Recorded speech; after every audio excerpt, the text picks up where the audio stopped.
The child is the dream of its parent, a dream that the parent lives. If you want to learn how to live your dream, just watch your parents. See how it works for them. But that's how it works for all of us. With caring, with passion, with resolve, with commitment, and with determination. That's the easy part. The tough one comes later. The tough part is when you and your dream cannot be distinguished. When you become the dream of not just your parents or yourself, but a point in the journey where you become the dream of a nation, when you become the dream of the choices you made, when your vision echoes in millions of resonating voices across the world, from where there is no looking back, you are the dream.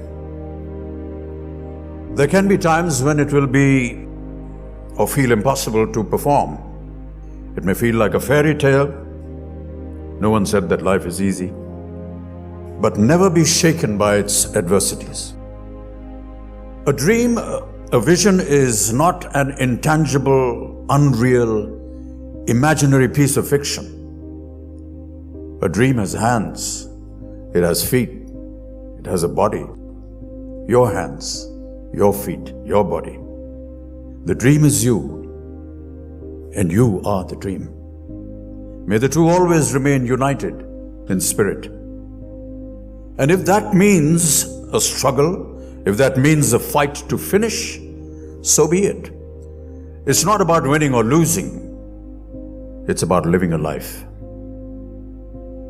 If I had been a sportsman, a boxer, athlete, hockey player, cricketer, if I had joined the army, the navy, and the air force, if I had been anything else other than an actor, my parents would still have been happy because I was their dream, no matter what I myself was dreaming to be. Gandhiji said, "Be the change that you wish to see in the world." If I were to add my feelings to it, I'd say, be the dream that you wish to see in the world. A dream which is neither mine, nor yours, nor anyone else's, a dream which belongs only to itself. What you bring to the world are the blessings of your parents, learnings of your teachers, and your dreams. They are precious. Do not trade them for anything in the world.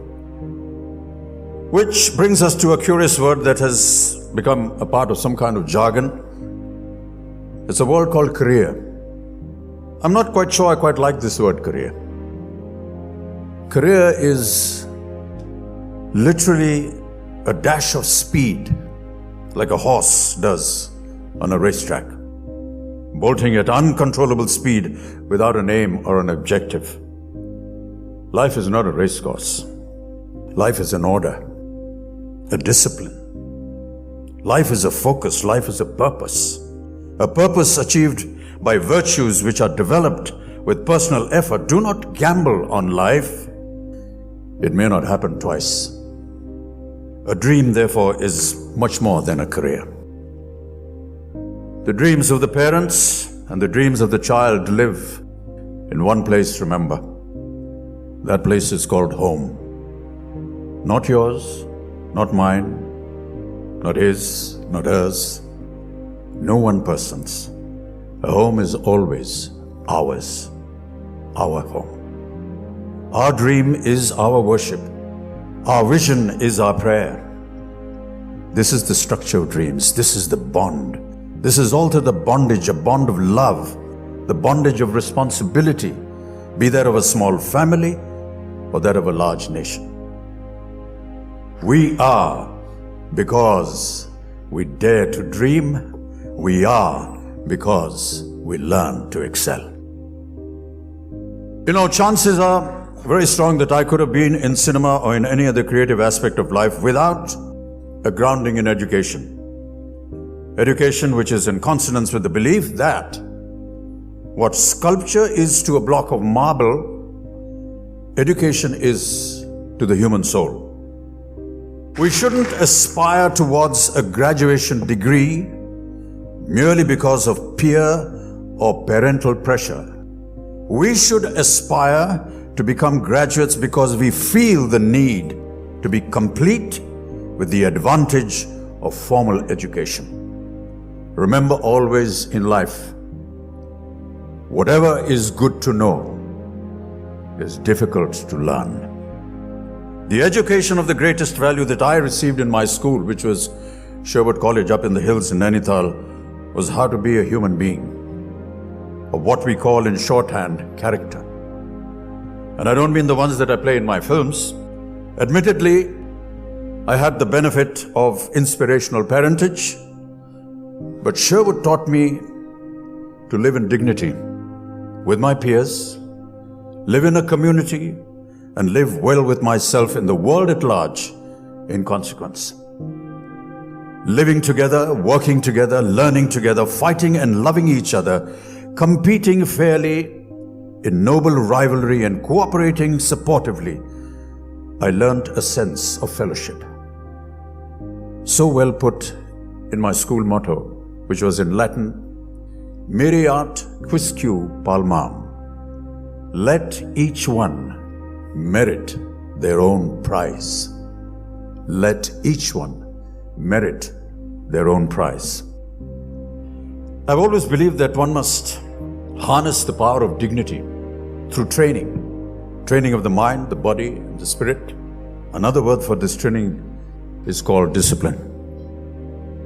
I didn't always like to agree with the routine of boarding school and the rules, but afterwards I can tell you, I really appreciated the fact that had it not been for its initially imposed regimen, I could not have learned to harness the power of my own dignity for myself.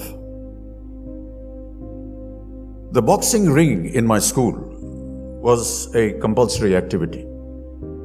Everybody in school had to enter the boxing ring and fight.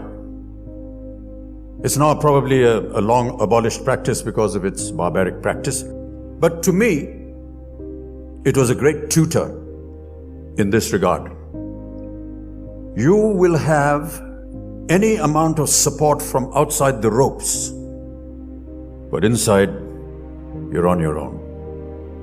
Similarly, in life beyond, you may have a die-hard corps of cheering fans, and also perhaps those that jeer at you, criticize you, abuse you, in contempt.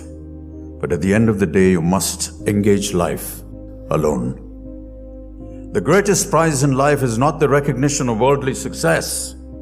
The prize that best crowns the human being is that of the possession of good character.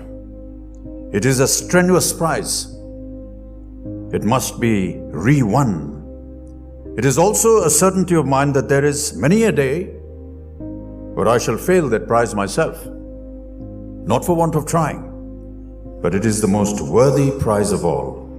And without its effort, all material success and fame is sheer emptiness.